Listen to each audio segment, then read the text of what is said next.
Hi everyone and welcome back to my channel. Today I'm going to be talking you through some products that I have bought that I don't necessarily like or that disappointed me. I'm going to start off with a few hair products, and the first couple are actually dry shampoos, and the first one I've got to show you is by Aussie and it is their Miracle Dry Shampoo. It doesn't smell like Aussie products, it smells like a really cheap hairspray.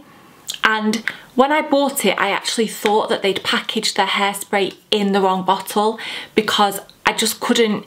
It's honestly so bad. You spray the tiniest amount in your hair and it just feels so sticky.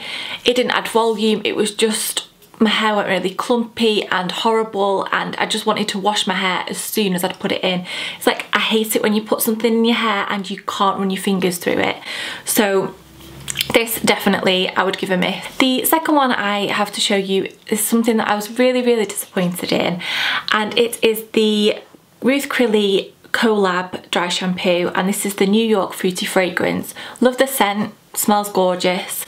This is the Extreme Volume one. I have used the normal dry shampoo that she brought out first, which was the Invisible range, and I loved it.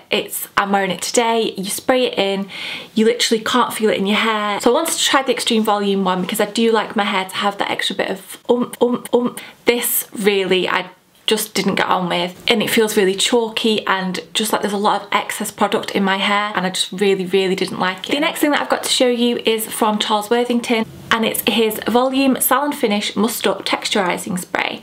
I just don't think it did anything for my hair. I just felt like I just put a load of spray in my hair that wasn't doing anything, and I can't really say anything else about this. Next I'm going to talk through some kind of bath products and shower products. The first one is from Lush. It is the Snow Fairy Limited Edition Shower Gel. First thing is, you can never open this bit. Like, it's so difficult to open the topper, and I don't know if all Lush shower gels are like this, but it's so difficult for me to open it. This bit's broken off. Every time I want to use it I have to unscrew it off, which means I use more product than I need. And then when I've used it, it just doesn't make me feel clean. Like, I don't feel like I smell clean. I feel like I smell like the Lush shops, and when you walk into Lush, I don't particularly like that smell. It's really overwhelming and overpowering, but there are a few things from there that I do really like the smell of, and I just don't like the lingering smell that it leaves. I don't like the packaging, and I'm just really disappointed with it. So that's that one. The next thing is also from Lush, and this is one of their bubble bar bath bubble things. I think this is the bubblegum one, and I'm not sure again if this one is limited edition around Christmas time. You can see mine looks a bit gross. It started off as a star, and then it's got this little bell here, which is kind of a cute but unnecessary thing. The idea behind these are that you pick them up on the stick, you run them under the tap, and they create bubbles in your bath.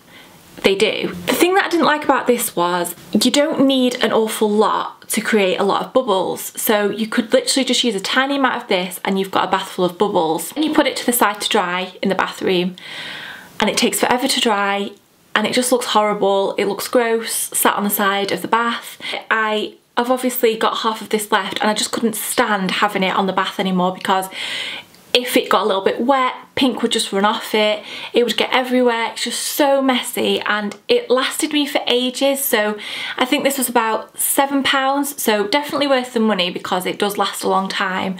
But I just didn't like the idea of it just sitting on the side of the bath for literally weeks on end because I just couldn't get through it quick enough, and I think they could maybe do with them making them a bit smaller, or maybe little cake pop bath bubble things, maybe with only little ones on, you use one a bath. I don't know, but I don't like this. I think it's just a bit gimmicky. The next thing is a bit random, and it's actually a mouthwash, and I saw Fleur from Fleur de Force talking about this, and I just really liked the packaging. It's the Naturally Friendly Hello mouthwash, and I chose the one in pink grapefruit, which is the one that she had. It's quite cute, and it's just different to normal mouthwashes. It was horrible. It tasted like when you brush your teeth and then you have a drink straight after. It just didn't taste great at all. I feel like I'm going to be pulling a lot of faces in this video, but I guess that's what you get when you don't like something.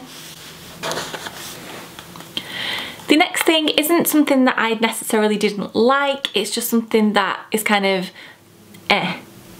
didn't do anything for me, wasn't worth the price tag, wouldn't repurchase it. And it's the Clarins Eye Revive Beauty Flash. It took me so long to get through this tube, which I guess if you love a product is really good because you never want it to finish.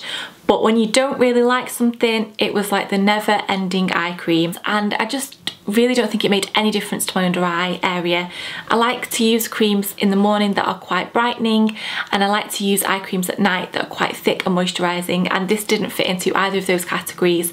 And for the price, I just wouldn't buy it again. I'm using one from L'Oreal at the moment, which was a fraction of the price of this, and I prefer it so much more. The last group of things that I've got to show you are all makeup bits. The first one you might think is a little bit extreme, but it's actually in a plastic bag because I couldn't just put it in the pot with all the rest of the stuff that I had gathered in because of how messy it is.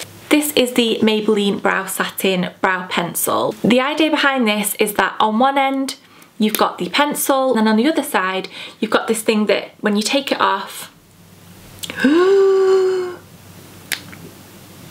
when you take it off, you've got a little sponge here, and then the colour, there's like a colour in the end of this lid here. When you close it, it pushes it against it, and then you get the colour, and it helps kind of fill in your brows for a more natural effect. So you might be able to see that I've just taken that lid off there at the end, and look at my fingers.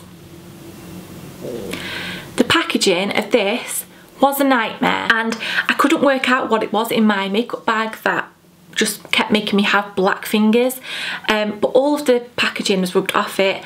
I ended up having black all over my hands every time I used it. I thought it was mascara, but no, it was this, and I just really wasn't impressed, and it wasn't a product that did enough for me to make me think that I'd try it again and just see if I got a dodgy packet, because it just wasn't that good anyway.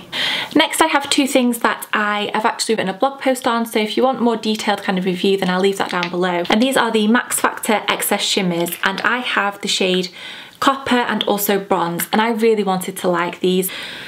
They are a gorgeous colour. To touch, they are quite moussey and quite soft, easy to blend, easy to apply, but they kind of wash out into nothing. The formula of these is so wet that they took ages to dry. I felt like my eyelids all day were sticking, but I think they're more expensive than the Maybelline Colour Tattoos, and I definitely wouldn't choose them over that. They are excess shimmer, and they're not too shimmery when you first put them on. They do have quite a nice effect, and they do look quite pretty, but after they've been on for quite a while, to say that they're cream colour bases, cream eyeshadows that you would expect to last quite well, they creased quite easily, they were sticky, and also they just left kind of no colour but a load of shimmer on my eyes after a few hours, so I wouldn't try these. The last thing I've got to show you is a lip product, and this is from Bourjois, and it's their Rouge Edition Aqua Lac. And you might be familiar with the packaging of these. They have had massive success with their Velvet Edition lipsticks. So when I saw these, I thought, fantastic. They're more of a glossy kind of watery formula, lovely for spring, summer. A new addition to try. Honestly, have never been so disappointed with a lip product in my life.